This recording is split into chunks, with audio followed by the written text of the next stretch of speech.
No. Yes, yes. It is, okay. So we have to prove that. Yeah, it's gonna be. Which I can now. Yes. Interesting. Not yet, we're making sure. Okay, now we're live. Yep, exactly. Yep. No, With it. brother-in-law. Good morning. Call this meeting. Good afternoon. Good afternoon. Good evening. I'd like to call this meeting of April 16th order, and Commissioner O'Rourke is going to lead us in the pledge tonight.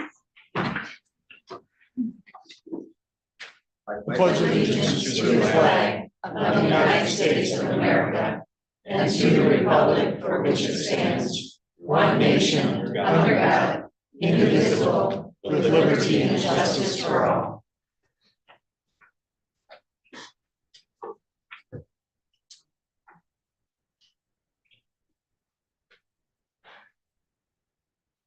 Thank you.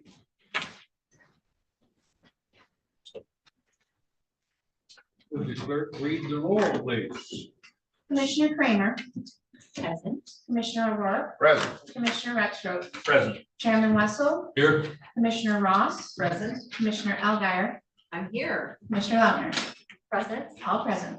Thank you very much. We now are ready to approve board minutes. Does anybody have a motion? I move that we approve the agenda as, approve the minutes as presented. Support. All 7 sets? Yes. All looking for that motion, say aye. Aye. Opposed? We have approved 7 sets of minutes. Thank you. This time, we have an agenda to approve. The administrator has suggested that we add a late addition on a senior services item. And we'll move that down to 4D under action item if we could. Okay. Any other additions or deletions? Could I have a motion? I would move that we accept the agenda as amended. Support. All those in support of that motion, say aye. Aye. Agenda is approved, 7-0. Thank you. We now are down to our Mr. Lewis and interim administrator update. Welcome to your second day, well, your 7th day or whatever. Whatever it is, okay, instead of me doing it verbally, you have a handout with bullet points on about 5 items. That part of them were on your agenda on the last go around. I just want to give you a quick update on the Leelanau Tower. I know the township chair, the chair attended a township meeting last Tuesday evening, and he can provide an overview on that if you'd like. I understand he got quite a few questions. Of course, the main issue is getting the zoning in place, as you saw last week in your in the EDS form in the report. The zoning has not taken place. We're hoping that will be on the April 25th B&Z agenda of the township to start that process of moving it forward. But we'll try to catch up with it. We are, along with the chair, we're going to meet with some of the township officials next week to start putting together our steps forward, how we're going to get from where we are now to where we're going to be. Also, I'm going to be reviewing the contract, but there's no that Matt did get in touch with them, but there's going to, they're open for an extension. However, there's going to probably be some cost increase because we entered into the contract 2 years ago. And, there's some things that may increase and may not, but until we open it up. But there's no point in jumping through those couple of hoops yet until we get to the process. We know we've got the zoning in place. Also, when we get ready to do driveway, we will be putting out an RFP. I know that Lauren is starting to work on it, but I asked her to hold up. Let's make sure we know where we're going with the zoning. I don't know how many steps it takes to get through there, but usually it takes 2 separate meetings at plannings. It takes 2 separate meetings at the township level. So if everything were to run all the training, it could be June before we get the final approval if it happens. So I want to make sure we have enough confidence before I send out an RFP. And then all of a sudden we have vendors giving us their quotes, and that's kind of a waste of their effort. I want to make sure this is where we're heading, because it's all in the township's hands now. It's not in ours. So more to come, and we'll give you an update on our meeting after the next week. The sheriff, if the proposal as that is in your under your consent agenda is approved tonight, we'll start developing the implementation plan, meeting with all the staff that would be involved with, such as human resources, as well as finance, and everybody that's around the table to make sure we give a complete plan for your all's review, which hopefully we'll have on your May 14th meeting for your consideration. I would tell you that probably 85% of it's done, but we just want to make sure all eyes have seen it, make sure all questions get answered. The point broadband, first and not so good news. The July 30th deadline is not going to be met for numbers of reasons. There's been a reorganization of the company and some other things that I'm not totally familiar with, but it's just not going to happen.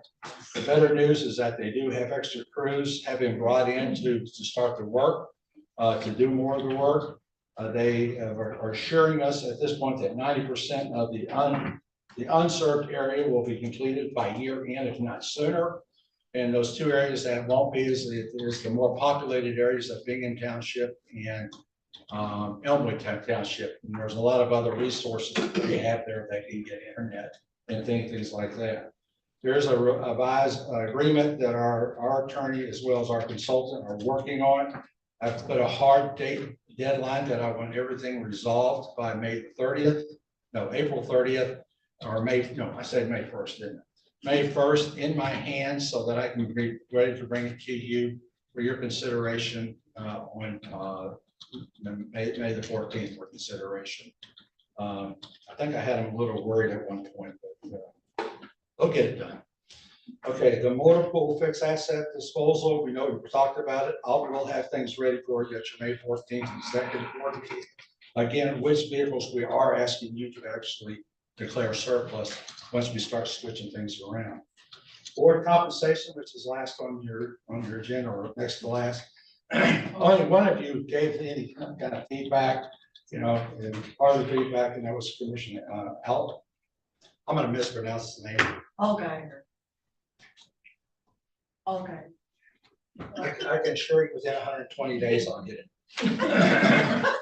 Commissioner Algado provided feedback. She was okay with the suggested amount, but she also did some research to find out what the purchasing power today would be if you were to take your current wage and you were to do the CPI and all that kind of stuff up there. That the commissioner's compensation would be today $9,500, and the chair compensation would be $14,500. Also, the idea would be to also consider yearly increases equal to what employees receive. So at least you're not running another 15 or 20 years behind, but that's up to your consideration. Also, I know you did get a copy of the exit report from Deb. It's pretty comprehensive. If you got any thoughts or any concerns, please address them to me. I'll be meeting with Deb on that last part of this week to go through this and anything I missed. I know that Laurel has gone through it. So between the two of us, you may be able to figure it all out. I don't know. But as you can imagine, I'm going to work on what is known as high, unless you see something in there that you don't think is high and ought to be low or whatever. But high to me means I think it was kind of important somewhere along the way, at least in that one person's thought. So if you don't see that, then you need to let me know. So take it from there. When I say I, it's a broad scope that everybody's on there. It's like the Bible, when they say it's he, they really mean it's everybody, male and female. So, okay, that was it. Quick, fast, and to the point. Any questions for the administrator? I would like to add that Mike Dennis suggested I do that. I didn't want to talk about your relationship with your dentist. I did have one item that I wanted to, and I talked to Campbell, who's on the dam authority, and you, the dam authority meets tomorrow. And I did see, I've learned not to respond and comment on Facebook, but I do follow Facebook, and quite a few concerns about lake level, south end of Lake Leelanau. I'm not sure if they were just a couple people, but I think we got to ask that question tomorrow. They were quite critical of the county in the way we were doing the dam levels and not following the court order. So, Part of that, I'd like to explain more, part of it, I understand, you didn't have as much snow as you're supposed to get, you need a little bit more rain, so I'm sure we'll try to get there as fast as we can get it. Well, I'd just like to follow up though, the meeting is at 10 o'clock tomorrow morning here in this room. And I would encourage anyone to come and listen to the whole full authority members. Try to explain what we're doing and why. any other comments or questions for the administrator? Okay. We now have public comment, and this is the first public comment of the evening. We do have one at the end of the meeting, as we have talked about before. The first public comment is agenda specific.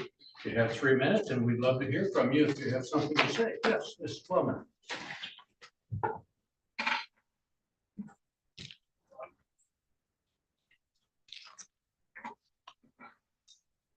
I'm Joe Wellman, Centerville Township, and I'm speaking on action item 5B.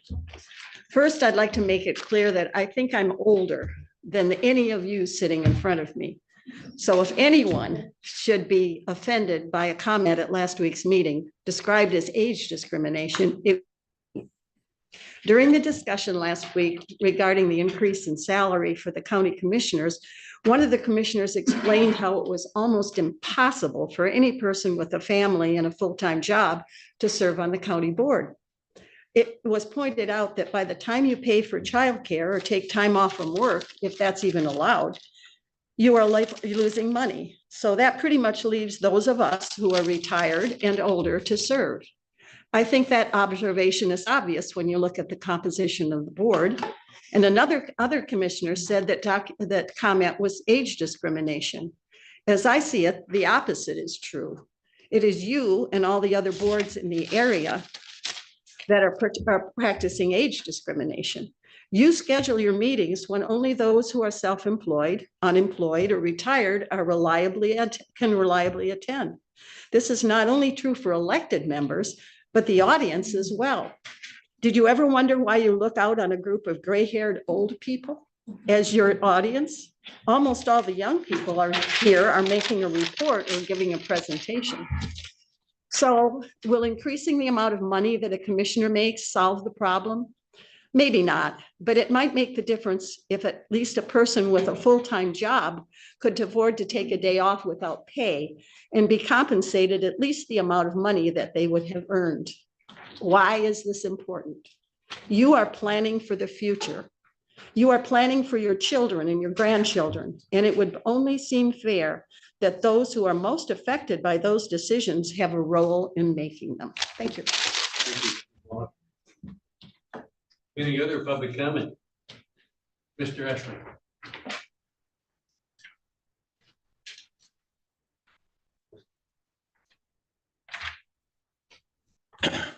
Evening, I'm Keith Ashley from Leelanau Township. I want to speak to the pay raise on 5B on the agenda. I want to state that I'm in favor of the pay raise for the Board of Commissioners. It's been pointed out at the last executive meeting that there's been no pay raises in the 25 years since the commissioner from District 7 was elected. Ironically, I agree with her in that in spite of her 27 plus years as a commissioner, this is not intended to be a career, so a raise should be modest. Proposed raise will help to make it possible for an employed elected person to cover their cost of leaving their job, pay babysitters, put in the hours necessary to meet and talk with constituents, read and answer emails, study the reams of materials for the meetings, serve on 1 or 2 associated county committees, and participate in the executive and general meetings of this board.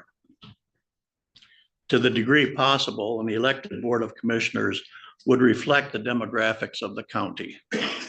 And attracting younger people should be a goal, not just for their ideas and enthusiasm, but to help increase public participation and awareness in the ongoing activities of the county. Attaining this goal can be helped by offering appropriate compensation. So I thank you. Thank you. Any other public comment? Yes. Good evening, and thank you for your time. My name is Scott Perry. I'm from District 2, and I would like to comment on the proposed pay increase as well. Although I wish I could have been here to comment on the discussion last week, I watched from my office on YouTube. I find that it's a little bit more efficient to watch and fast forward. We can do that ourselves. You should try it. The extra week to comment allowed time to look up what I consider to be pertinent facts regarding the purchasing power of the dollar. And as was laid out earlier, it's quite an increase since the last 25 years. According to, I'll skip the math because you just heard the same facts. But as objectively as possible, I feel like you should set the table for the next generation the same way that commissioners did in 1999 for yourselves. Coming from Commissioner O'Rourke's district, I support an increase in the base pay and per diem, never mind the extracurricular board positions or the pay of Lake County. We are talking specifically about the compensation for commitment to this county. The balance sheet has considered inflation and the tax base all along. My mom often says, when you borrow something, you ought to return it in the condition you found it or better. These seats are borrowed from the people. And this is an opportunity to show my generation that bright individuals can lean into the work of the county without sacrificing their livelihood. Thank you. Thank you. Thank you, Mr. Barrett. Any other public comment? Yes, Mrs. Dawkins. And then Renee.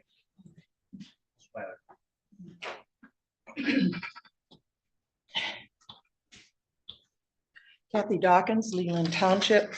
I'm going to piggyback on Scott, Jill, and Keith because they say it so much better than I did. So that's 5B on the action item that I wanted to address. And then consent item 4A. Several years ago, my husband had dementia. And he had it for approximately 5 years. And it was very hard for me. I was his caregiver. And I found out, I looked out for support and help. And luckily, I found the Area Agency on Aging. They had a 6-week class for caregivers of dementia people. And I learned a lot of things. I received support. I'm sorry. Thank you for doing this. It is very important to people who have loved ones with dementia. And it meant a lot to me to be able to. I'm sorry, this just hits me when you don't mean it. Anyway, thank you. Please do this again. Thank you. Sorry. Thank you, Kathy. Thank you. Ms. Wyland?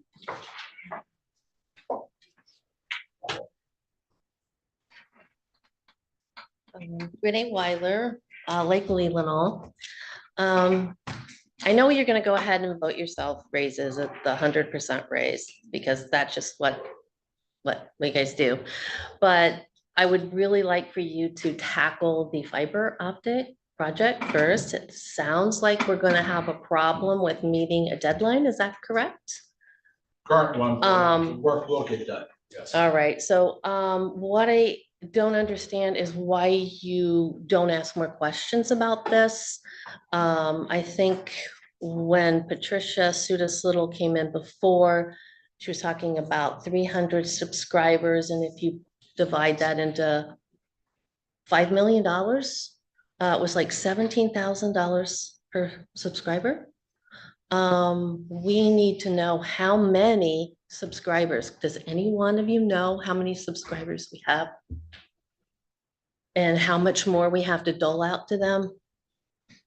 And how much more are we gonna have to dole out to the consultant, Chris? I would really like for you to go ahead and give yourself raises, but please address this issue and be a little bit more thoughtful and mindful of the taxpayers. Thank you. Thank you, Ms. Wyland. Any other public comment? Yes, Ms. Gessinger. Good evening, commissioners.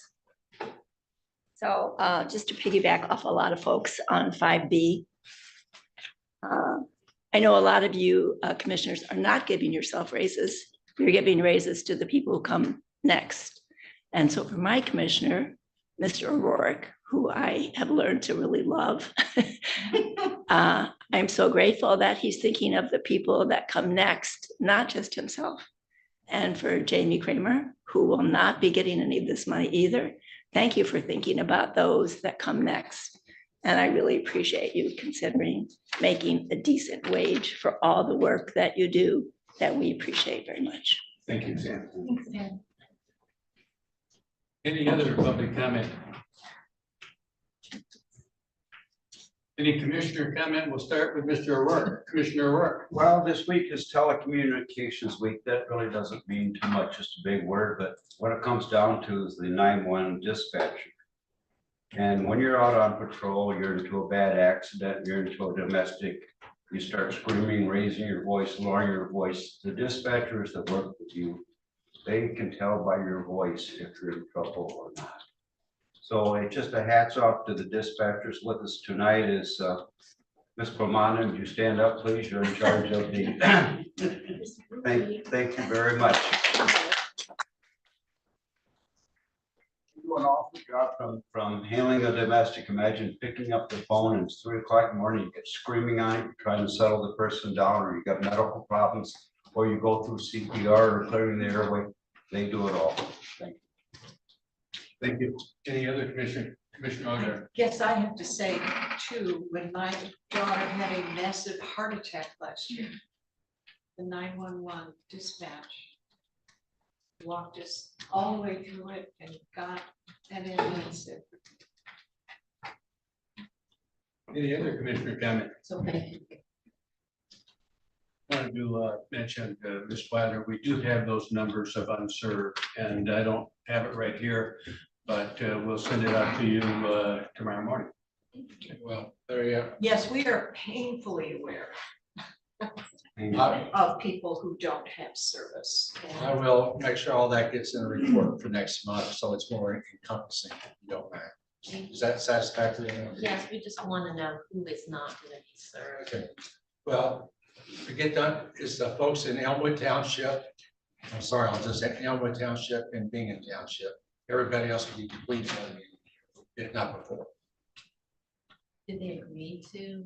Well, they have a lot of other access to like Sprint. They have a much better access to all kind of cable and telecommunication efforts right then and there, so.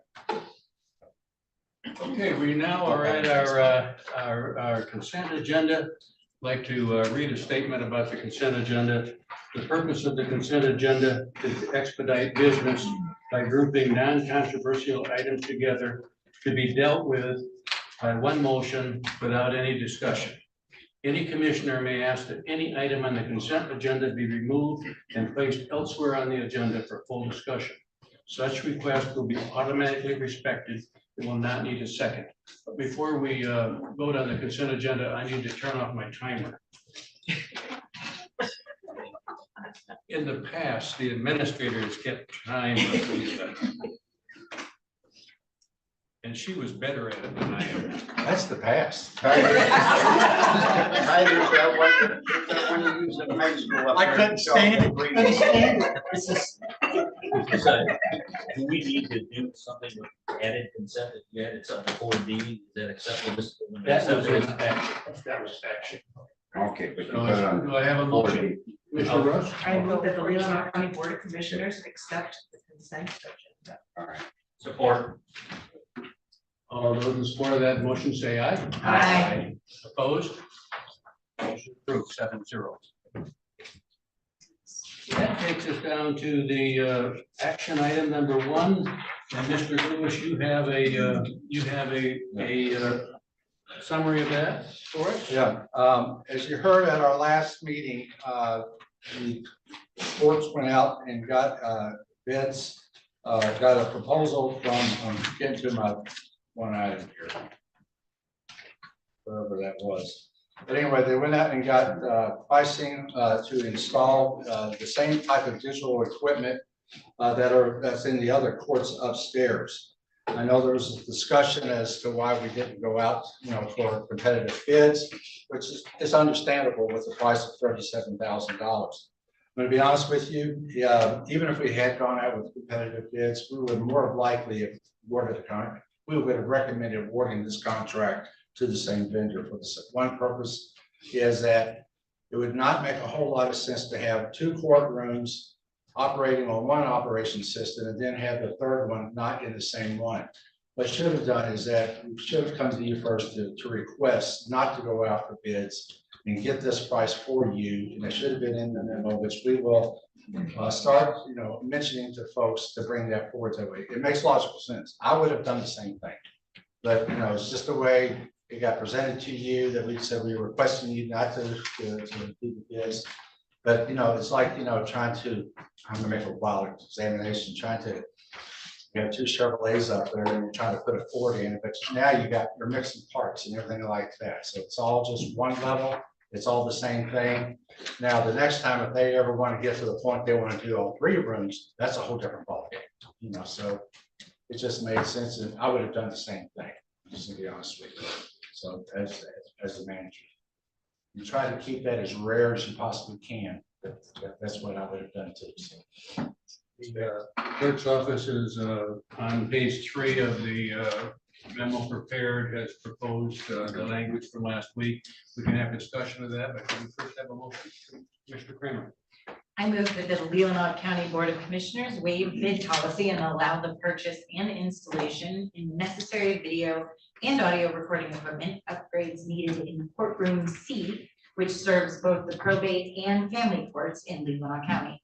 The costs for the project would be included in equal parts from within the probate and family court budgets, with funds to come from the general fund. Support. Any discussion? Commissioner Retro. So I voted no for this last meeting, and that objection was not so much to the specifics of this, but to the continual waiving of bid requirements. Yeah, I'm still gonna say, all right, this is one I actually probably see the benefit of. But we need to have a different longer term policy than always. I mean, I can come in once and give you a low bid and be here forever and never have to bid again. There are people that understand how to do business that way out there. I'm not saying that's for those people at all. That's not an accusation. But we just need to have a better outlook than once a vendor, always a vendor. I agree. Just have a discussion before you see the numbers. Any other commissioner comment? I think we're ready to vote. All those in support of the motion say aye. Aye. Opposed? Motion approved 7-0. Thank you. We now have the issue with the soil conservation increase in fees. And Mr. Christensen is here. Hi, Steve. Good evening. You want to start out? It's in front of you. And we voted last Tuesday. Questions? Comments? Let's get a motion on the floor then, and then we can have the discussion. Commissioner Russ? I move that the Leelanau County Board of Commissioners approve the Leelanau Conservation District's revised soil erosion and sediment control fee schedule as presented. Second. Discussion. Mr. Luther? I will not be supporting the raise in fees. We just continually continue to pound on those who are trying to build in our county. In some instances, not every instance, I understand where there are some delicate areas and some wetlands nearby, that sort of thing. There's no problem there. But when there is no wetlands, creek, river, stream, or lake anywhere near a parcel, no steep grades, I just find this to be, without having an exception to that rule, I just can't support pouring one more fee on top of those trying to build in our county. We try our best to get affordable housing in the county, and yet we just continue to raise the fees on them. Thank you. Commissioner Rush? I'm going to support this increase, and I did a little bit of research myself. Even just looking in the newspaper, someone can see that the vast majority of landowners are going for the small permits. It's the large ones that are moving a lot of earth and are really sensitive, big earth movements, that we need to raise those prices up considerably so that we make sure that we're protecting our resources. We don't need more sedimentation going into any stream, any small wetland. So I think the increase is substantial, but again, having worked with these fine individuals in the past and looking at what projects are mostly increased, I feel like we're going about it in a smart way. So I'm gonna support this. Other commissioner comments? It sounded like an amendment, because that sounds like what I'm saying. You're saying go for the big projects, definitely, it makes sense, but on the projects that are smaller, or there are not any wetlands, there are not any creeks, not any rivers, not any streams, not any lakes nearby, and not any steep grades, why are we hammering them with a 200% increase, 100% increase? Why any increase at all? Especially if it does not take us. Sometimes I understand there are repeat visits. Those generally tend to be, yes, the more critical ones. But when you have a flat piece of ground, somebody's just trying to build a house on, and it's a small footprint that you're going after for yet another fee, and I have an issue with that. Mr. Christensen, you want to respond to that?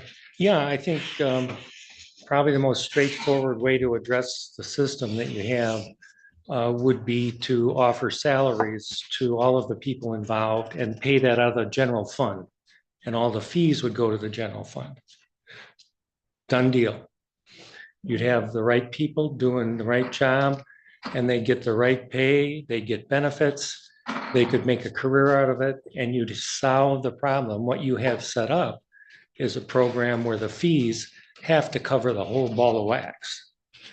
And as Buzz said quite eloquently on last Tuesday, it's not doing it. As for Melinda's comment, there are 2 townships that have, if you get a land use, you have to get a soil erosion control permit, one being Solon, which Melinda is very familiar with, and the other is Leland.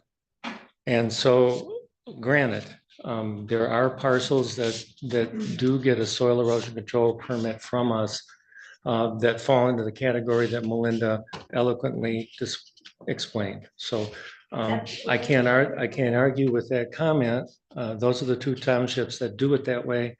You know, we're here to try to fit the system. We need the increase to hire somebody to keep. We hire somebody and they leave for a better job. We hire somebody and leave for a better job. I've trained 4 people. It takes a ton to get to the point where they can do this job. And then they leave.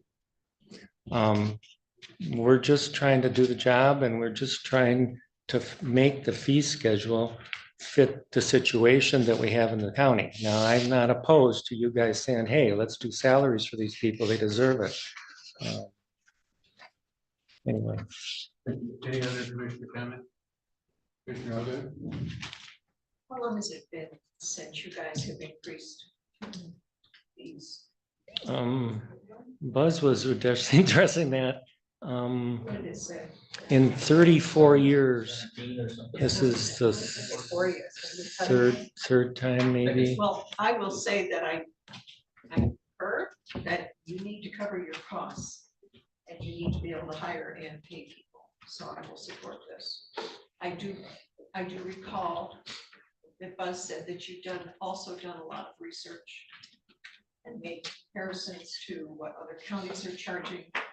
So I don't believe this was a rash decision that you were not careful about. Yeah, we struggled over it. So our surrounding counties, how do they handle the fee structure? Do they have full-time employees? That's a good question. Buzz and Alex really poured over that stringently. In Grand Traverse, it's bumped around, ended up at shoot. I'm blanking. Health department is where it ended up. And they ended up hiring more people. And they cross-trained. I forget how many people they hired. we do 500 to 600, they do 300, and they've got several, the equivalent of several dedicated people doing it. So, and I'm not sure, but I think the fees go in and the county pays. I'm not sure how that happens. I know just enough to be dangerous there, I'm afraid. I don't want to guess, but I think a lot of places have support for this program because they don't do 600 or 500. They don't do the number that can generate the money to pay the people. So the fees go into the county coffers and the county makes sure that they do this job. The state has mandated that the county do this job, period. You have to do it and it has to go somewhere. It's been with us for 34 years. How do we start the process of looking at that, maybe as an alternative to the current system? I would imagine if there's something that this body would like to have consider more information as part of the budget process, we at least start to figure that out. And kind of June or July, we could have those numbers back in. See what, how that wraps up. I just think it sounds like what we should be looking at. I mean, I assume that. As an option, so. Yeah. I know I'm going to support the motion. I did talk to Mr. Long and I'm convinced that he has done the math and he needs the fees to staff the program that we need to staff. So any other commissioner comments? All those in support of the motion say aye. Aye. Opposed? Aye. Motion approved 6-1. Thank you. Thanks for your time. Thanks for giving time.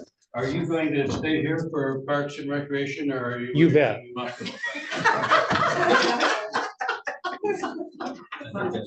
He sounded excited. Could watch it on Zoom. He wants to fast forward. Do you have anything, Mr. Lewis, on this? One Parks and Rec. You know, last week you did approve the grant, and as you moving forward that grant was submitted on Wednesday afternoon. I think you all got a copy of the grant, so take it from there.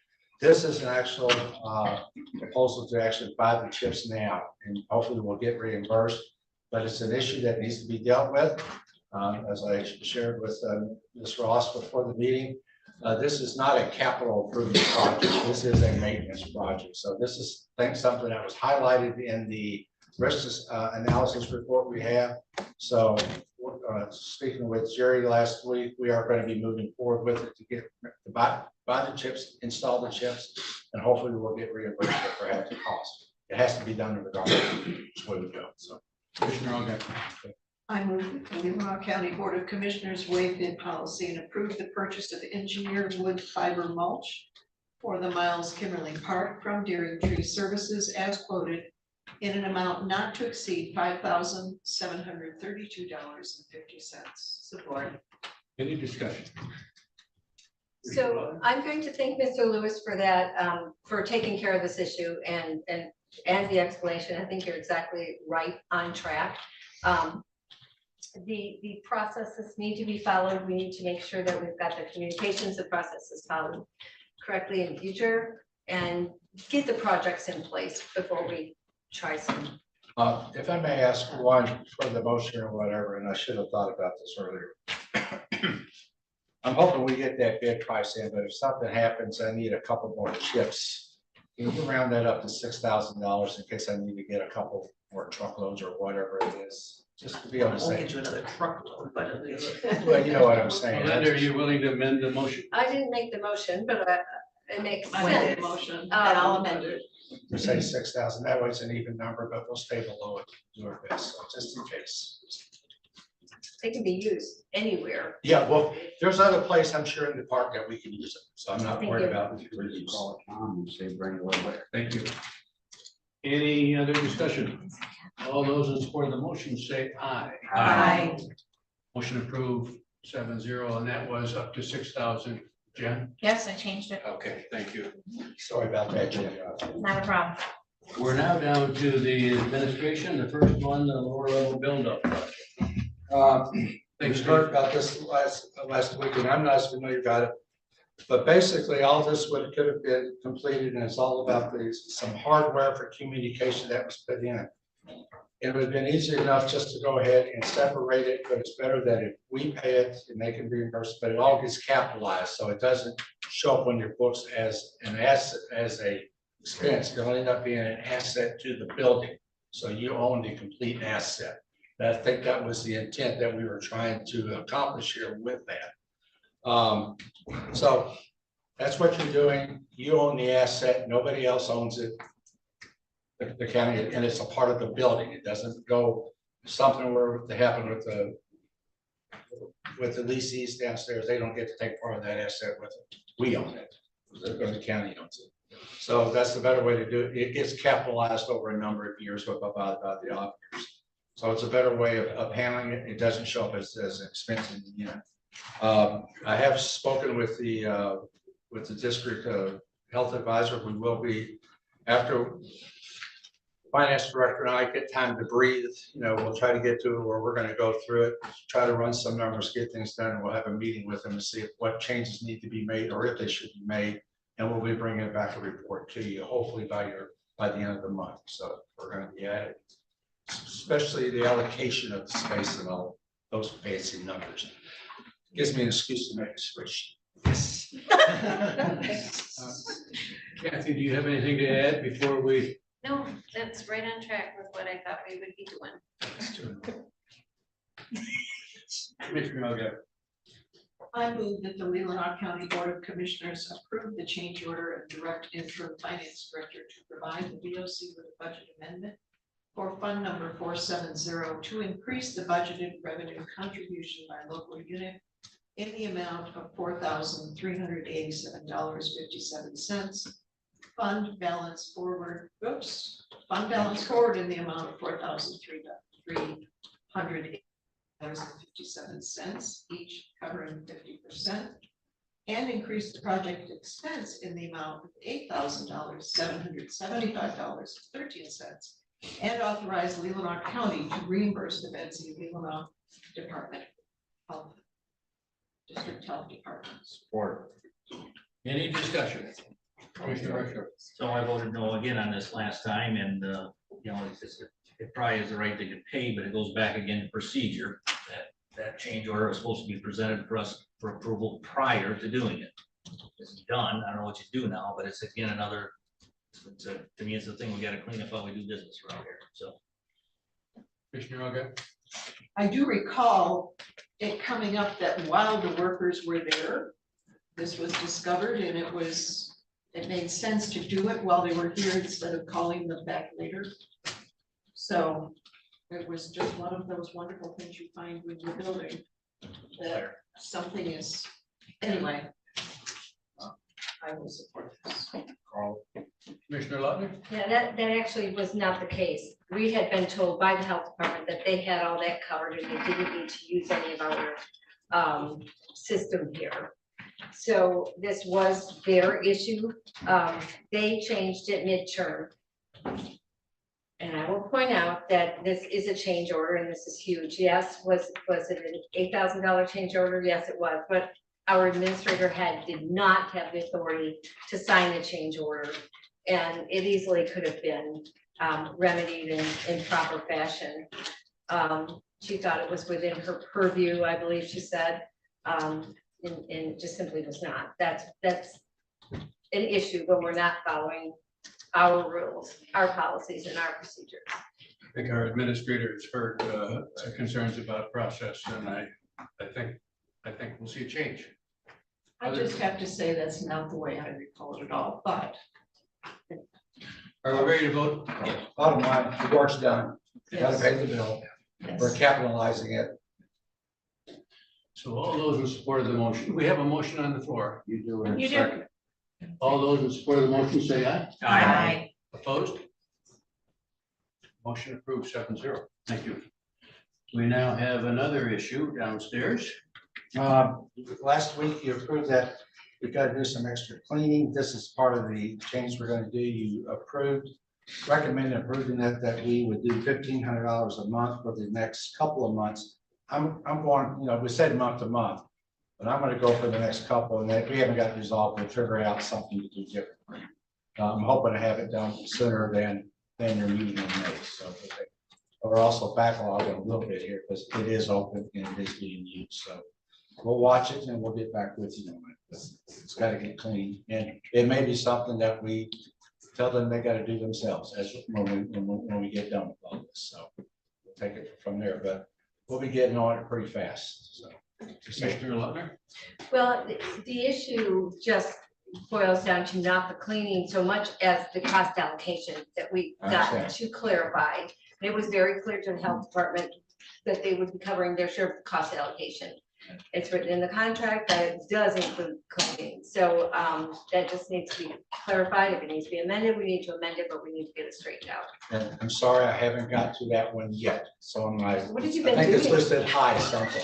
I'm sorry, I decided to watch the golf on Sunday. You said I'm you've been here 2 sorry. days already. Should I have a motion, Commissioner Rush? I move that the Leelanau County Board of Commissioners approve the addition of cleaning services provided by Solutions for Youth to maintain the Leelanau District Environmental Health Department space at a quoted rate of $1,500 on a month-to-month basis until there is further clarification, with funds to come from 631.000000801.002.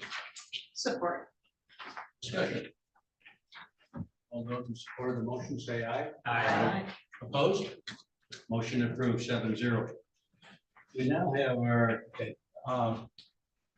Mr. Chair, if you don't mind, can I let 7D go ahead of you? It shouldn't take but a minute. That's I fine. appreciate it. So she doesn't have to spend the extra time here. thank If you. it's okay with the board. Sure. Basically, this is a one-time, not one time, but we have an agreement here of a grant that we have received for $1,400. And it takes care of some services. We thought while we were approving all these contracts and she can go ahead and do her work, $1,400. I could have, I would have already signed it, but I can't. So we're hoping that these are services you're already providing and we got the money is sitting in our accounts. We just want to move it over to the right account. Want to speak to it? Absolutely.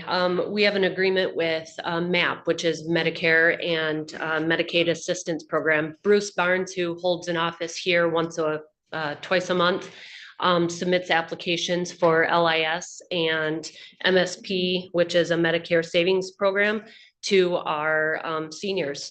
So this is successful submissions of those applications, and it's a contribution from MAP.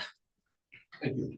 Mr. Director. Move to recommend that the county board of commissioners, actually, this is, recommend that the board of commissioners accept the contribution from MMAP Inc. totaling $1,400 and placed into Leelanau County Senior Services account number 281.0000000-677.000. Support. All those in support of the motion say aye. Aye. Opposed? Motion approved 7-0. Thank you. Thank you. Now, Mr. Lewis, Okay, introduce our guests. next we have Mr. Bob Neelyson.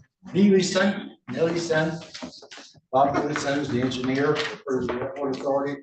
Jennifer Moore, who's with the Office of Aeronautics with the state of Michigan. And then we have Perry Zeiss, the attorney for the board.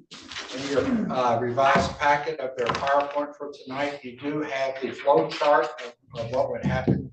This process gets put into place, how the application would flow. We appreciate it. Of course, just like this flow chart will be, until you get the first point in, this is how we hope it'll work. You'll probably have to have some changes to it down the road. The first part of that flow chart, of course, was if what happens at the, I'm glad you asked the question, it's on there, because the first one was as it comes in, not right, no, but that happens at the local level. Everything else after that is what happens when it has to go to the airport. Right? Yes, that's correct. We have the PowerPoint for the audience. Okay,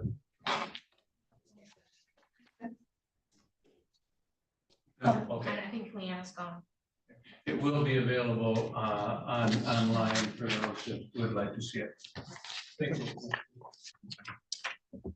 Very good, yes. And just again, thank you for letting us follow up again, Attorney Zeitz, and then Jen Moore. She is from the Office of Aeronautics with the state, and she is in charge of their planning and zoning units. So that is her specialty. So she's here as an additional resource to you for questions tonight.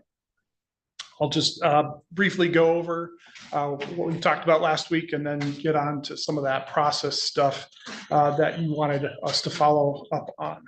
Again, existing state regulations currently require both height and land use zoning. So we're here to talk about ways to implement local variance opportunities by implementing this ordinance.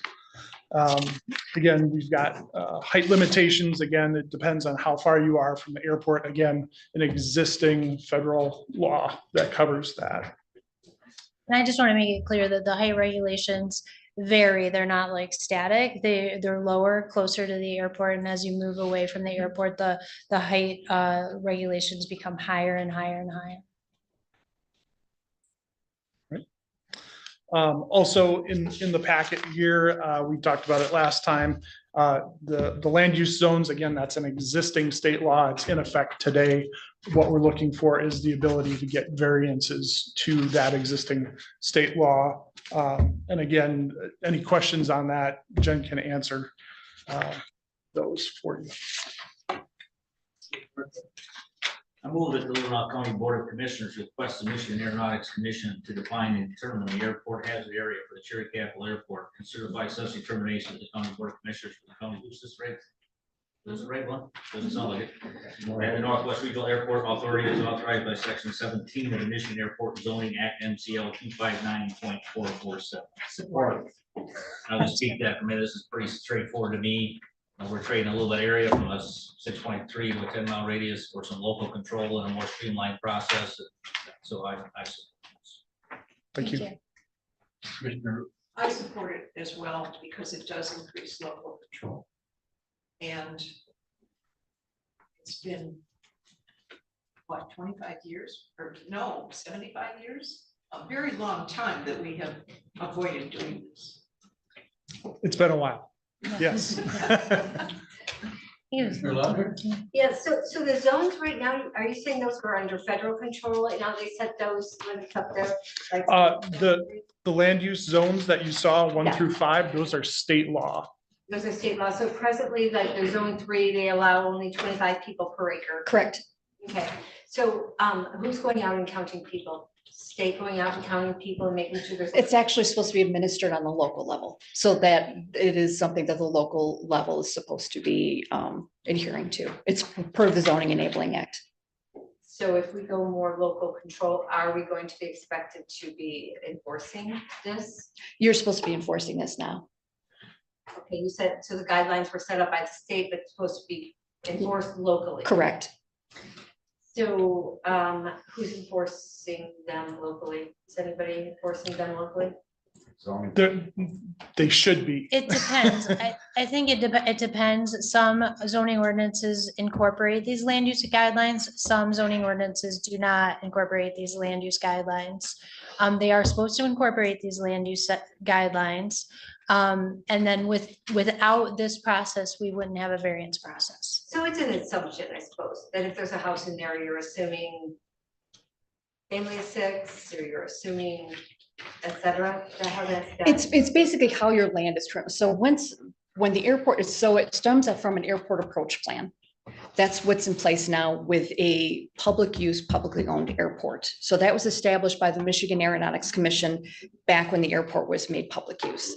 So at that point in time, in theory, it froze all the local land use zoning as is. And per the Zoning Enabling Act, could not be made more any incompatible to the uses around an airport than it already is. So it did in here grandfather some of the local zoning as is. Now, at that point in time, you can't rezone any of those areas around, well, there's a map in this PowerPoint that you'll be able to see, but you can't rezone those to make them any more incompatible. So this would give you, if the ordinance is, depending on how the ordinance is written, this would give you more flexibility with that. Understood, but you mentioned it, because that's gonna be our next question, whether those homes were grandfathered in. So it just, but probably, all right.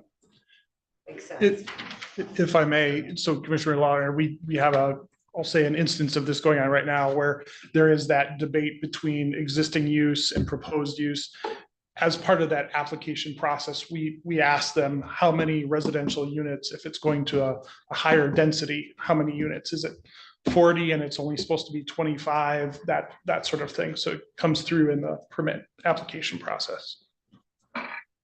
Any other questions or comments?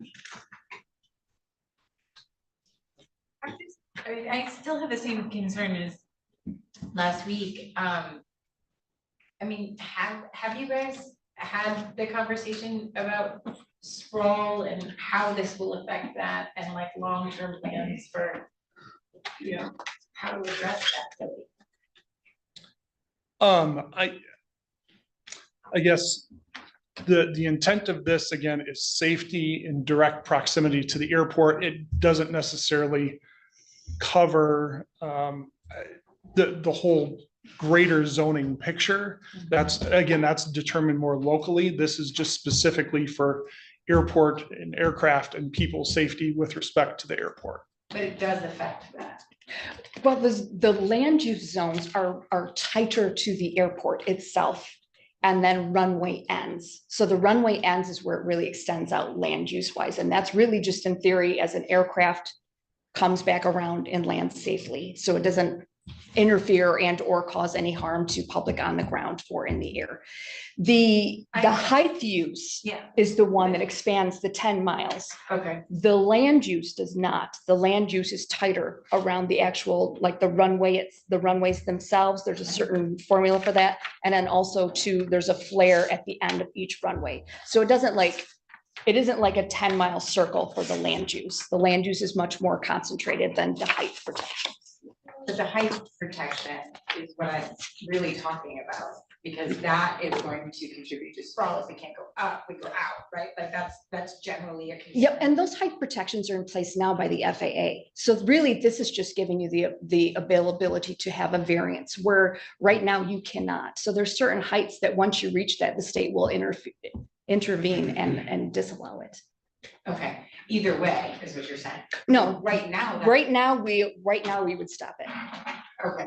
With the ordinance, it would allow you more control to offer a variance. Where the state, we're not here, we don't live in this community, we don't know what goes on, so we can just go by what FAA has for Part 77 regulations. And that's, we just look at it black and white, yes or no, does it meet? With the zoning ordinance, you could literally say, okay, we have other buildings in that vicinity where they're a similar height.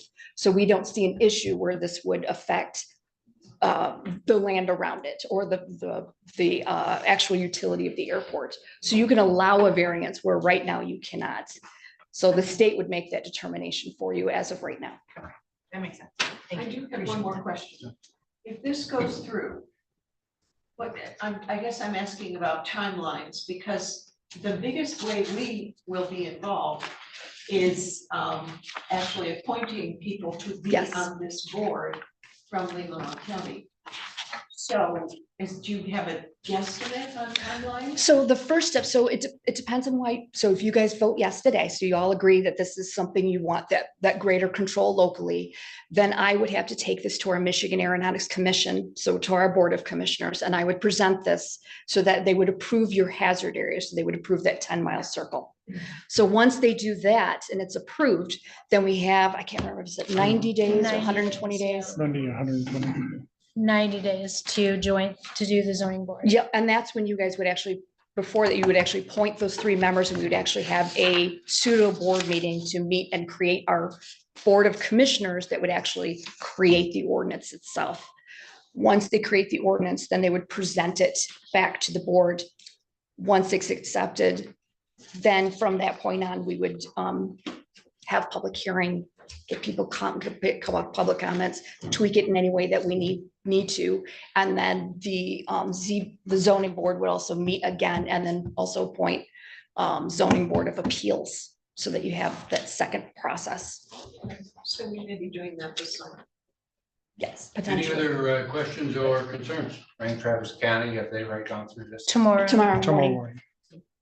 So we have a motion. Do you have the motion, Jen? All those in support of the motion say aye. Aye. Opposed? Approved 7-0. Thank you. Thank you. Terry and Bob, thank you for Thank you. the agreement to the National Cherry Festival. You guys diligently worked on so hard, and it was fast. Thank you. Thank you. I know it was a lot of work. So we're getting Blue Angels? Yes, they are. Glad we had good weather for you. Yeah, yeah. Now Terry's got a lot more work to make up for zoning. We will not be offended if you please. Excuse, okay, thank you very much. Oh, sorry. I will be. We now have item 5A. Let's get a motion on the floor and then if there's any discussion. Mr. Ross? I move that the Leelanau County Board of Commissioners continue the stipend of 10 hours a week for the chief deputy clerk and 10 hours a week for the county clerk. Administrator / CFO is in place and the plan is implemented. Support. Any discussion? I'd like to ask Mr. Lewis if there's a light at the end of the tunnel or is it another train? There's always lights at the end of the tunnel. I haven't figured out if it's a train or just a nice light or sunshine. We'll figure it out. I've had a conversation with our finance director today. We'll get there, but it also depends on how fast that your next administrator is going to be on board. So this is where this is at. Give you that magical date, July 31st. Commissioner Kramer? I just think that, I'm gonna vote this through, and I think that, you know, it was our responsibility that all of this fell the way it did, and in order to take responsibility for it, we have to step up, and so it's important that we do that. I could just say, watching last week, the way we all got together and worked with some things, it was a lot of fun, but we'll get it figured out. So I think it's getting closer than further. So we have a motion on the table. All those in support of the motion say aye. Aye. Opposed? Aye. Motion approved 6-1. Thank you. We now have item 5B. Mr. O'Rourke. I move that the Leelanau County Board of Commissioners increase the salary of the Board of Commissioners to $8,000 and the chairperson increase to $10,000 to start in 2025. Per diem for a half day will go from $40 to $70. Per diem for a full day will go from $70 to $120. Support. Discussion. I made the motion. I'm not running again. This does not affect me, but I think we got some fine people that set up here and they do a lot of work. And I figured probably I get 1,200 emails a year, plus the attachment, plus everything else. You know, and you're not up here unless you love Leelanau County and you're not doing it for the money. And even if this, you're not doing it. But people need to be paid. Maybe get some more people up here that, you know, I can do that. You know, so that's why I made the motion. Thank you. Yeah, I'd just like to add to that. We just need to remove any barriers that we possibly can to increase the diversity of this board. And I really appreciate members of the public supporting the idea of having a more representative board in place. And this is just one tiny step, but a step that we definitely can do. So I'm going to support this. I will relay again that my dentist suggested that. What do you do when you go to the dentist? You talk when you can. Listen. So I came home and Googled it, and yes, it takes $9,500 to purchase what one could purchase with $5,000 in 1998. So I don't think this is an irresponsible, huge move. we do need to make this position viable for younger people. That is a real huge concern for me. So I will support this for our future, for the future of Leelanau County and this board. I know the answer to the question. I can't recuse myself from this vote, can I? I have to vote. That's all I have. I checked the same thing. It's in our board rules. Yeah. I'm not running for reelection either, and I think this is an excellent idea. I really want more people from my generation and the younger generations to start stepping up into these roles and positions. We need more young people, and just the fact of the matter is that our current pay will not cover daycare, like, for us. So even to offset our costs, it's impossible. And yeah, I'm just really glad that all of you came and spoke up today. That meant a lot to me. Thank you. Other comments? Commissioner Lauder? I've got many. I hardly know where to start, but I just find it quite ironic in a lot of ways, because we've had younger people on the board, and yet they've been challenged by older people who beat them out. And so it's not up to us.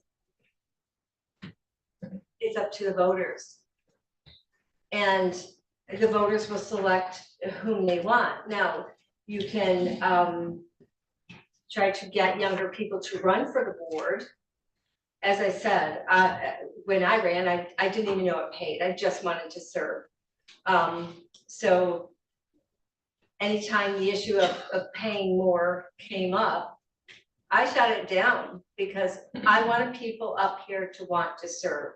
We can't cover all our expenses. I understand childcare, trust me, I had four. So trust me, I understand losing money serving. I get it. But what's next? A business?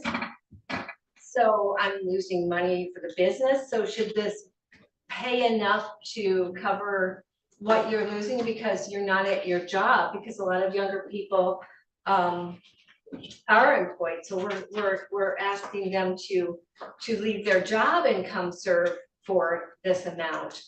And I get the compensation. As far as we compared it to one county. That's disappointing. I don't know what Benzie pays. I don't know what Lake County pays. I don't know what Antrim pays, what Casco. We just looked at one county. I think this should have been studied a lot more. And I believe that the fact that our healthcare is such a big package, if anybody chooses to take it, and I did not, have not. So that in itself should have been a big incentive for someone with a young family to run. And I know it was because we did have some young families that actually had children while they, were having children while they served, and that was a great thing. So honestly, if you were to, I could support the motion if you were just to raise up the per diem. I think that would benefit more people because we have, how many people do we have? 40, 50 serve on our boards and commissions. That is going to benefit them. Most of them, I would say, are leaving work to come and serve on our boards and commissions. That makes sense to me. We raised that up once, I supported that. But as far as the salaries go, I think I want people to serve for the right reason. And don't think we didn't do the math some years ago. I know Commissioner Watkowski and I sat down, we did the math. And this was probably 10 years ago. And it was like 50 cents an hour. Trust me, I get it. But you can have those who come up here and do a really poor job. And you can have somebody come up here and do a really good job. And they're all paid the same. It's not a merit system, so and I heard that argument as well last week, and it doesn't make any sense to me. Other discussion? We have a motion on the floor. All those in support of the motion, say aye. Aye. Opposed? I Motion approved 6-1. Thank you. I know. Kind of late in coming that way. What was it? Yeah, right. I'd like to add that I think in the future, we should just get the same increases to employees, 3% or something, and then this never has to be discussed again. I believe we can. I believe that we can only change at the end of the term. I think, Rick? Yes, that's correct. Oh, that would be simple. We never have to talk about it again. Well, the next raise would be 2049. Every 4 years. 25 years, 2049. Or is your next 25 raise. years, we'll Yes. come back in 25 years, we'll talk about it A again. lot of ways of wasting the county money, that's for sure. Well, let's move on to a review of financials. Kathy, thanks for being here. Sure, sure. I, late came to you. Pretty much it's, the credit card charges. The timing of this meeting and getting the statements and reconciling everything kind of pushed it close. So, I appreciate your quick review of those. We did redeem some reward points when we have these cards. If they don't belong to the person who holds the card, it belongs to the county. So we redeemed and put that to revenue on the sheriff's card, the under sheriff's card. And I terminated Ms. Allen's card. Well, she did, it's her card, but for county business, we took care of that. And that redemption happened as well to benefit the county. Is it a business card we see in those? Are they? Business card belongs to the clerk. That is her company, and Elan Financial was the Board of Commission of the Okay. administrator's card. And the undersheriff also uses Elan Financial, and those are tied, it's a third party tied to State Savings Bank, which is local. They both felt they wanted to deal with a local. Now, the clerk's card has been in existence for a long time. A long time. 20 years. Yeah. So, A business card. but the credit card policy is mine to enforce. And so I just want to assure you that we redeemed, and it benefits the county, not the person who holds the card. And we just touch base on the rules of the credit card policy with our people once in a while, just to remind them how we use it and what's appropriate. So I just wanted to let you know. We don't want any more audit findings. Yeah, we're good. We're good. We're just, every once in a while, we just have to have a little come to Jesus. Okay. Any questions for Kathy? Kathy, on page 6, late. Okay. Well, anyway, it's months in occupational therapy. We had an employee physical. Was that a new hire? It could have been, let's see, I'm thinking we have a Marine deputy coming on, Okay. or it could be a patrol officer coming Somebody on. not on our insurance yet then, because wouldn't it be, that would have been covered just under our insurance? Do you know, Jen? Typically not, no. Probably These are not. done, these are done when employees are hired. Okay. That's Just what like I you'll thought. see the behavioral management when they have a. Oh, psyche val, Before they're yeah, hired. for law enforcement. Okay. And then what about Northern Building Supply? We have, it was buildings and grounds, I know, and it was 20 bags of Quikrete. Yes, and Elizabeth and I talked about that today because we felt that it isn't a building and ground. We believe it's for the flagpole for the Veterans Memorial, the grant for the CDSF grant. And so we're going to pull that invoice and rebill it as an okay. expense to the flagpole that's being put down there. That's, 20 bags? Bill? Is it, maybe it's a big flag? the flagpole was $3,000. A lot of Quikrete. Okay, all right, well, that makes sense if it's a flagpole. It just seems like a lot of Quikrete. We're going to verify with Jerry, Okay. but I think that if not all of it belongs to that project, but we're There going might to, be another project around. the there ground. could be. Okay, all right, very well. And the other one, thank you, you answered before the meeting, so thank you for that. Okay. Any other thing for Kathy? Okay, we're now down to committee reports. Any committee reports, special reports? Those come down. Oh.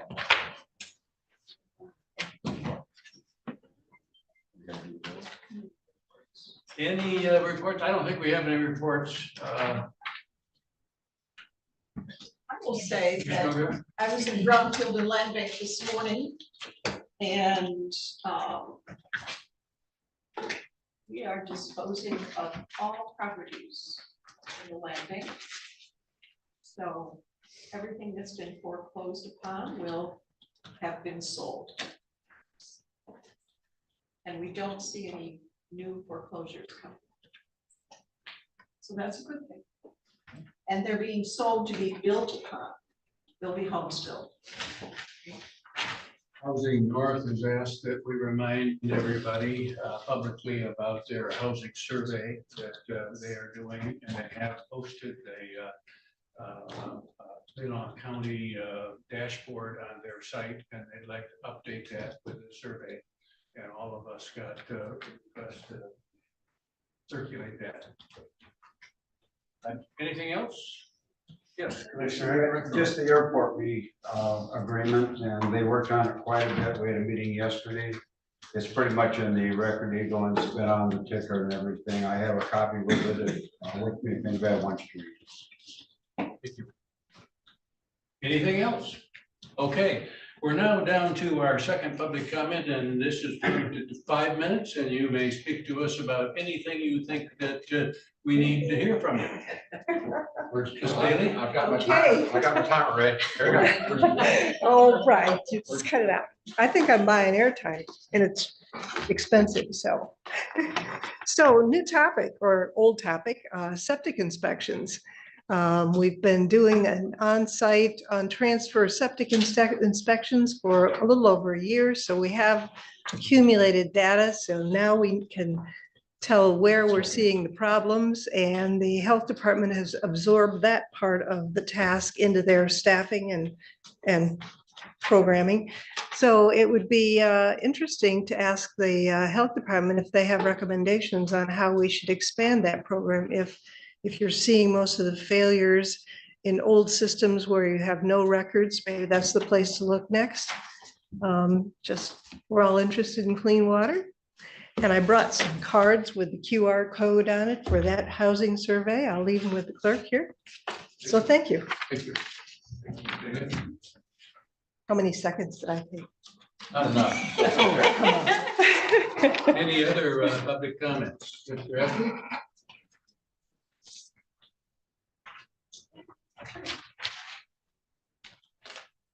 Gave the clerk some handouts if she would pass those around. My comments are going to be a little bit different than what has been handed out, but they're pretty close. I wanted to address the constant claims of election fraud. There's a group of 8 distinguished Republicans, retired federal judges, former Solicitor General, an election lawyer, 2 former senators, a congressman's chief of staff, David Hopp. They investigated every claim and created this Hopp report, and that's just a little summary of it is in the handout to you. These high-level Republicans are not easily dismissed as rhinos. These are the top Republicans in this country in terms of reputations. One of them served as a advisor to Vice President Michael Pence. So they're not, guys come in and out of the alley. The Cato Institute, which is an organization founded by Republican Charles Koch, who is not exactly a rhino. They support the conclusions of this report, as does the conservative-leaning Stanford Law School, as well as a number of others. 64 cases were filed, and all but 1 were dismissed with no findings. One resulted in 270 votes being thrown out. That was the total. Some of these cases were heard by Republican judges appointed by Donald Trump. Several of Donald Trump's attorneys have faced censure, loss of license to practice, fines, possible jail time for pursuing these fraudulent cases. The claims of fraud and verbal attacks were made by Trump on 6 states, but no charges were ever filed by him. Republicans conducted audits in a number of states, including Michigan. The Michigan Republican held Senate conducted 2 audits, and 250 other audits were held across the country involving 1,300 Republicans, Democrat and nonpartisan clerks. No fraud was found. Republicans in Antrim County, which we all know about with much fanfare, they held an audit. Again, no fraud. Numerous recounts were made across the country, with 2020 becoming the most investigated election in our history. And I'd like to just quote from these 8 Republicans. They say, but there is absolutely no evidence of fraud in the 2020 presidential election on the magnitude necessary to shift the results in any state, let alone the nation as a whole. In fact, there was no fraud that changed the outcome of even a single precinct. The report continued, it is wrong and it's bad for our country for people to propagate baseless claims that President Biden's election was not legitimate. So we as a nation, from the beginning, progressed by witnessing events, reading, studying, and listening to knowledgeable people. We charted our future based on becoming educated, considering facts, and voting in our best interests. That we have not only survived 250 years, but we became the leading nation in setting an example for others to follow towards democracy. We now find ourselves being directed in a different direction by a single voice of a reality TV star, known by his ego and his narcissistic manner. And to his credit, he's a master in marketing, and he's in love with the power of being the former president. He has single-handedly convinced millions that he won the 2020 election without any proof. And to get his old job back, he maintains that self-serving lie. If the Hopi report isn't proof enough for his believers, consider the simple matter that if President Biden was able to switch the votes in 6 states to himself, why didn't he switch the House votes in those states as well and become an imperial president? If the Democrats were able to hire experts in 6 states to alter the Dominion machines, is this indicative of their failure to outbid the Republicans to do likewise in the states that the Republicans won? It is sad to. Thank you. Is that time? Okay. Thank you.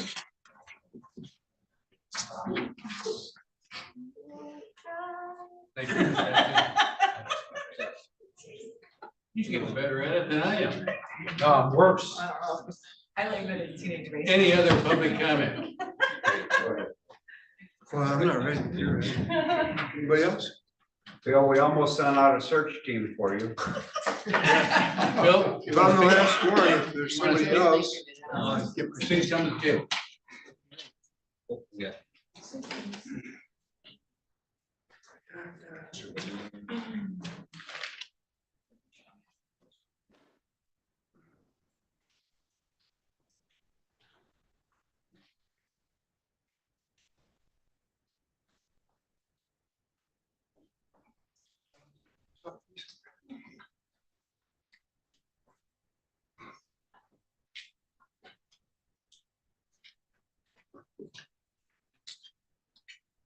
Bill Wiesner, Elmwood Township.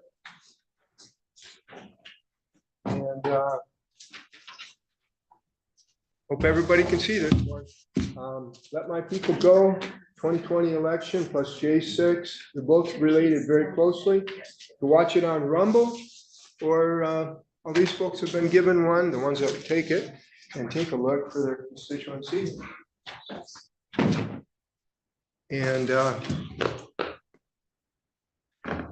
the handout starts with this article that was mentioned by the gentleman that just spoke. I wish I could have heard his whole talk, but I'm not sure what he said, but lost, not stolen. He says absolute proof of the election was not stolen, it was lost. So the handout, oops, that's why I didn't want to go first. Here we go. I listed, there were 8 supposedly Republicans, leaders that that agreed with this handout, all the court cases in there. First one I mentioned 3 of them here. I could find information on pretty easily from a public broadcasting interview, which is a liberal outlet, and so is CNN for the other ones. And so they're softball little reports here. But he says, this guy, boy, what's his name? Ben Ginsburg. GOP election lawyer says there's not evidence to support Trump's claims. These are just selections from it. There's no evidence so far, absolutely no proof. And trying to create a case for after the election is very difficult. There's lots of proof. Just what he said, though, after trying to create a case after the election is very difficult. That's why we want the chain of command of control to be immediate, right here in our district with our representatives here and the people on both sides of the aisle here. I'm not supposed to look back there, but we get 2 from each and we look at every vote. Otherwise, there's no assurance of any, and that's why 58%, according to that Rasmussen poll in 2022, say they believe the election was determined by fraud. Okay, so did we just ignore them? How about the people on the TV? All the Democrats, on and on and on, 2016, 2018. This fraud just disappeared.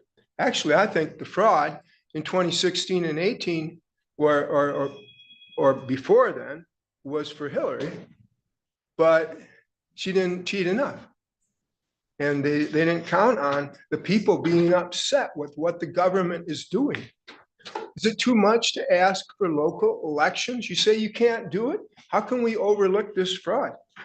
The Ginsburg, he makes, I have 2 quotes from him, and then the next guy is some ex-lawyer, federal judge, Michael Ludick, Supreme Court, federal judge, Michael Ludick.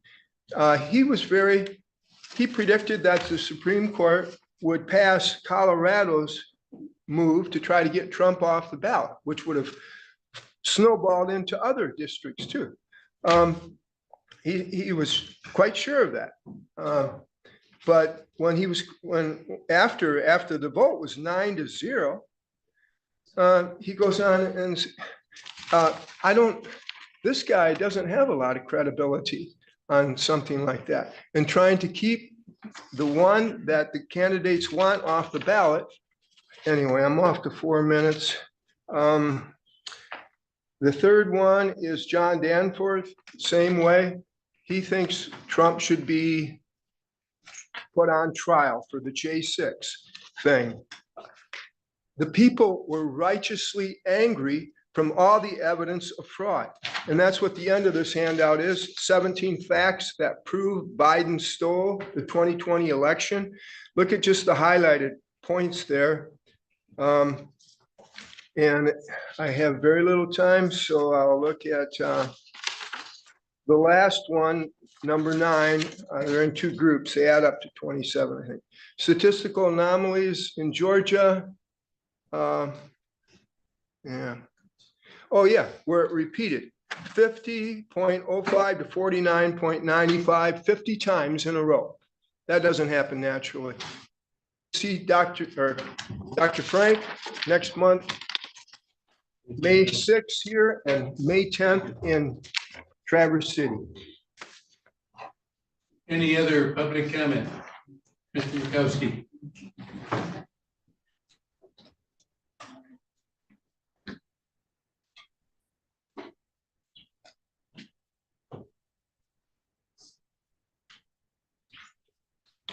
Good evening.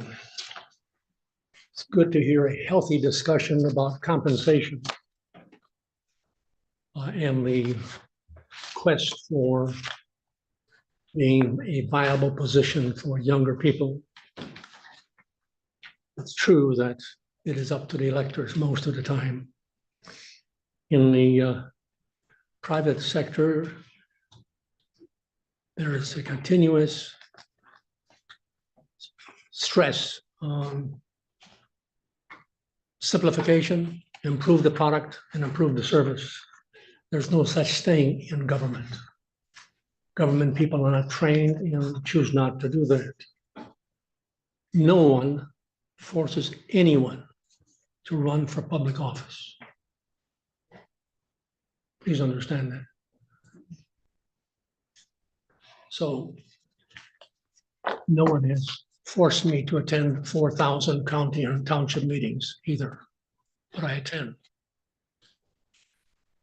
So you may run for public office because, first of all, you want to serve. There's a principle, it's been around for a few hundred years, the principle of subsidiarity. And it comes into play with our quest for raises here. We have a fallacy here in government that we assume government officials, when elected, they are omniscient and omnipotent. And therefore, the principle of subsidiarity does not enter our minds or is kept from our minds. The principle of subsidiarity is such that in any activity which can be formed by a more decentralized entity, it should be done by the lowest level, or can be done or should be done by a smaller and simpler organization. And I'll cite two of the things in our county, but there are many other ones. As I've watched these meetings for 35 years. Government officials like to insert themselves into private people's lives. We're looking for decentralization. This principle is a bulwark of limited government and discussed a lot in Alexis de Tocqueville's work on America in the 1880s. He recognized it in personal freedom. It conflicts with the passion for centralization in bureaucracy characteristics of the welfare state, which we have. And we have it locally, right down to the township level. In my experiences, most politicians we elect to honestly represent us, and they have a fiduciary duty to do so. Unfortunately, many times want to take care of their own passions and to achieve something for what they say is for others. In reality, if they left us alone, we'd all be better off. Subsidiarity applies to all human institutions, including the state and every level of government, any level of government. That is, when government usurps the rights and responsibilities, a flagrant violation of the principle of subsidiarity has occurred. If upper echelon bureaucrats in a cabinet department operate in a top-down manner, they always deny the flexibility of subordinates and all the way down to the level of the individual citizen. Any extended discussion of the principle of subsidiarity, which neglects to consider the respective roles of the state and all federal government and all governments, is radically flawed.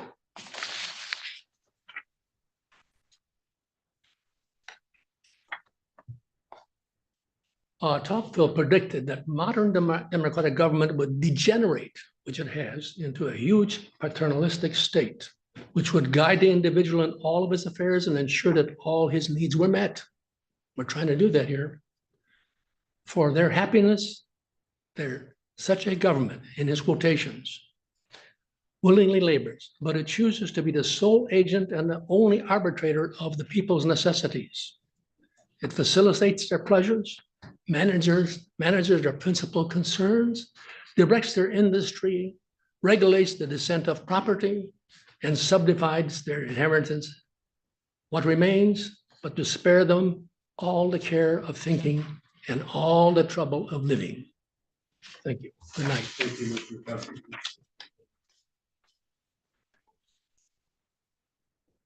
Any other public comment? I don't have any paper prepared, but I feel like I have to talk. Our government is a remarkable government. Your name and Oh, my name is Sharon Kalchik. I live in Leland Township. I grew up in Northport Town, or Leelanau Township. But this is a wonderful government. I mean, just look at, we can all come up here, we can tell our grievances, you listen closely, you are here to give us a government that takes care of the people, and we are the people. And that's why we're here. We all stood up, we all said the Pledge of Allegiance, we all believe in it, everybody in this room. There's an alternative to our two parties. The third thing is we have this kind of government. It's our system of government. There's 83 counties in Michigan. There's probably 5 to 7 commissioners in every county doing the same thing that you're doing. And you spend a lot of time, effort.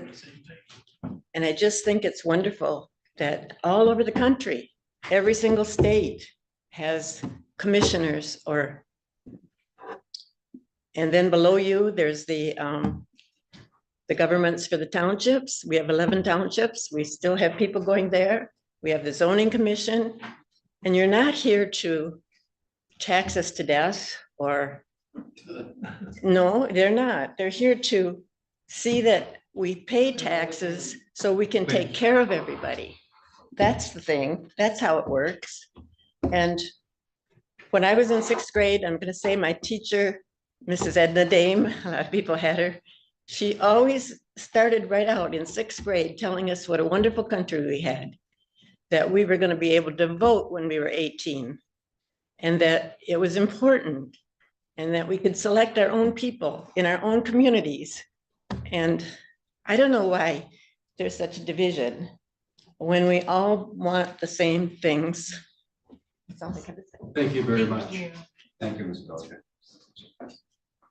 Any other public comment? Thank you for coming this evening. Any commissioner comment?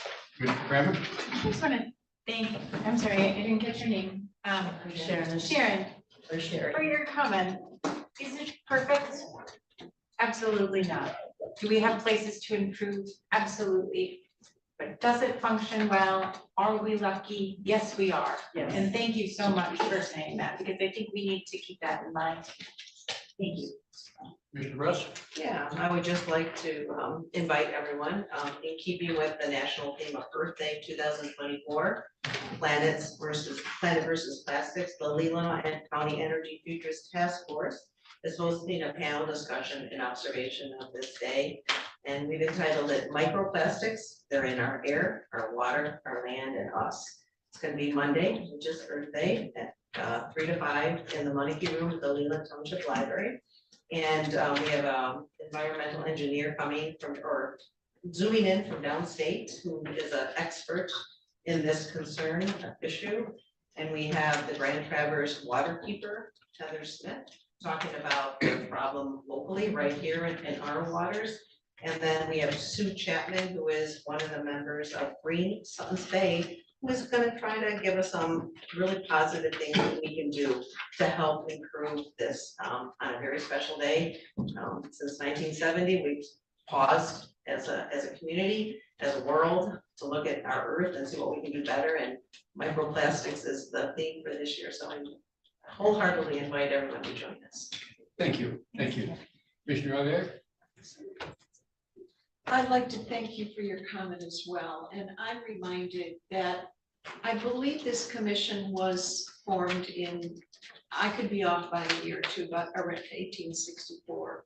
But the very first act of the Leelanau County Board of Supervisors at that point was to allocate $5,000 for widows and families of Civil War soldiers.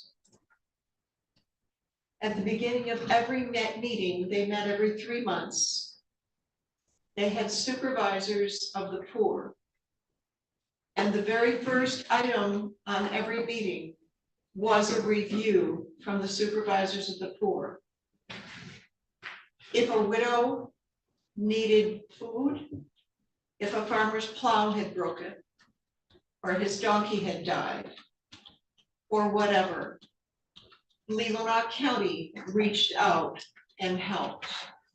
That was the first item on the agenda for the Leelanau County Board of Supervisors until 1920, when social programs started to fill some of the need.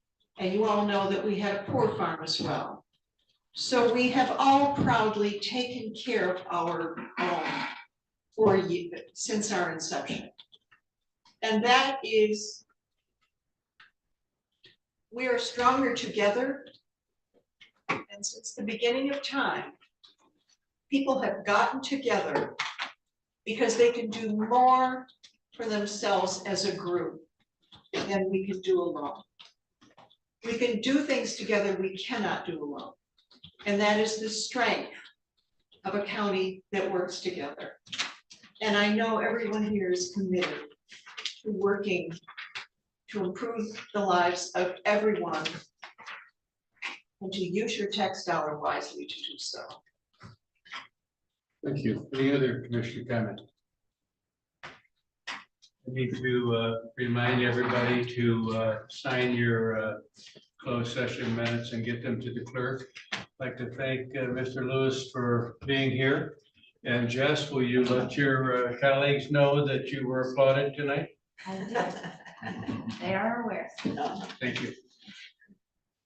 We now have approval of financials. Commissioner Lautner? Do you want to go over the amendments or? I don't need to, I was just going to check off.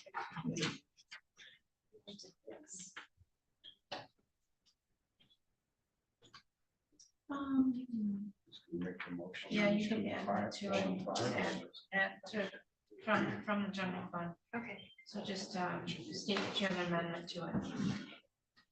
Oh, on the fund transfer or on the? Fund transfer.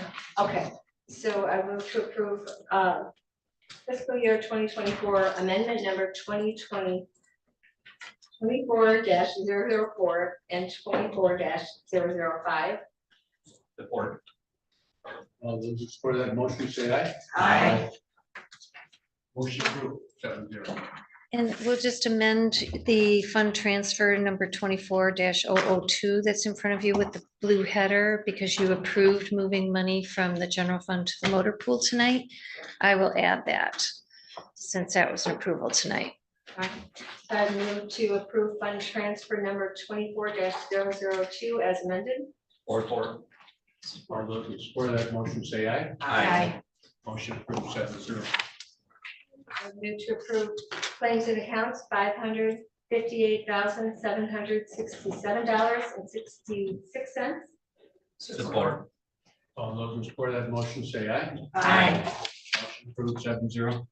I move to approve post audit $3,611,422.17. Support. All those in support of that motion say aye. Aye. Thank you. Adjourn. Thank you, Kevin. Oh, you did it. Put the smiley face next to the motion. That's a every 3 months meeting thing that. Every 3 months meeting? Yeah. What did she? I did. You were listening to. Oh, at the end? Oh, that's Oh, I missed that part. I was all like, rah, rah, rah, rah. I was like. But yeah, how many people is on the county?